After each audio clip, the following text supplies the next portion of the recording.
Hello welcome back to my channel നെയ്സ്ലീഷിയാസ്. പച്ചക്കായയുടെ തൊലിയും വൻപയറും വെച്ചിട്ട് എളുപ്പത്തിൽ ഒരു അടിപൊളി തോരൻ ഉണ്ടാക്കിയാലോ? റെസിപ്പി നോക്കാം. നമുക്ക് ആദ്യം വൻപയർ ഒന്ന് വേവിച്ചെടുക്കണം. ഞാനിപ്പോൾ അരക്കപ്പ് വൻപയർ ഒന്ന് കുതിർത്ത് എടുത്തിട്ടുണ്ട്. ഇനി അതൊരു കുക്കറിലേക്ക് ഇട്ട് കൊടുക്കാം. ഇനി അതിലേക്ക് ആവശ്യത്തിന് ഉപ്പും പാകത്തിന് വെള്ളം കൂടി ഒഴിച്ചു കൊടുക്കാം. കുക്കർ അടച്ചു വെച്ചിട്ട് ഒരു 4 വിസിൽ വരുന്നത് വരെ ഒന്ന് പയറ് വേവിച്ചെടുക്കാം.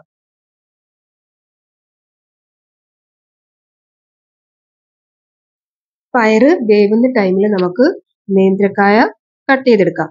നേന്ത്രക്കായയുടെ തൊലിയാണ് ഞാനിപ്പോൾ എടുത്തിരിക്കുന്നത്.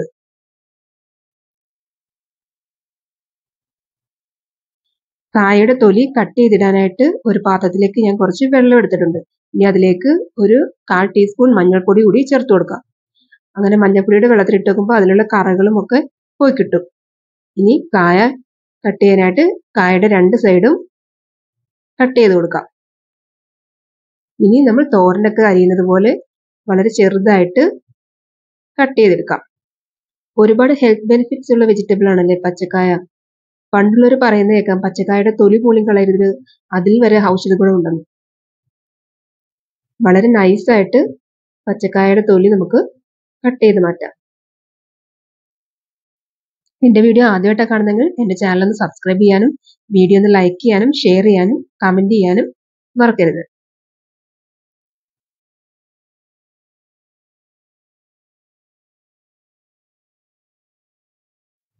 കട്ട് ചെയ്തെടുത്ത കായ്ത്തൊലി വെള്ളത്തിലേക്ക് ചേർത്ത് കൊടുക്കാം.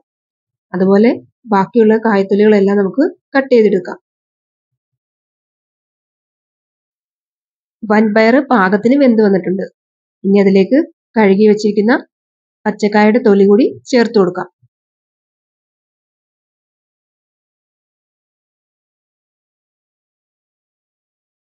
ഇനി അതിലേക്ക് കുറച്ച് വെള്ളം കൂടി ഞാൻ ഒഴിച്ചു കൊടുക്കുന്നുണ്ട്.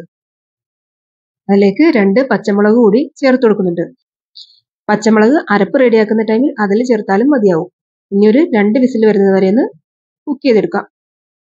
അരപ്പിനായിട്ട് ഞാൻ ഇവിടെ 1 കപ്പ് തേങ്ങ എടുത്തിട്ടുണ്ട്.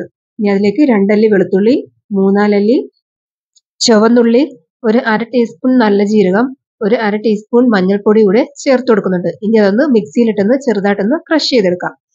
ഇനി ചട്ടിയിലേക്ക് വെളിച്ചെണ്ണ ഒഴിച്ച് കടുകിട്ട് പൊട്ടിക്കുന്നുണ്ട്. ഇനി അതിലേക്ക് 2 വറ്റൽമുളകും കറിവേപ്പിലയും കൂടി ഇട്ട് പൊട്ടിച്ചു കൊടുക്കാം.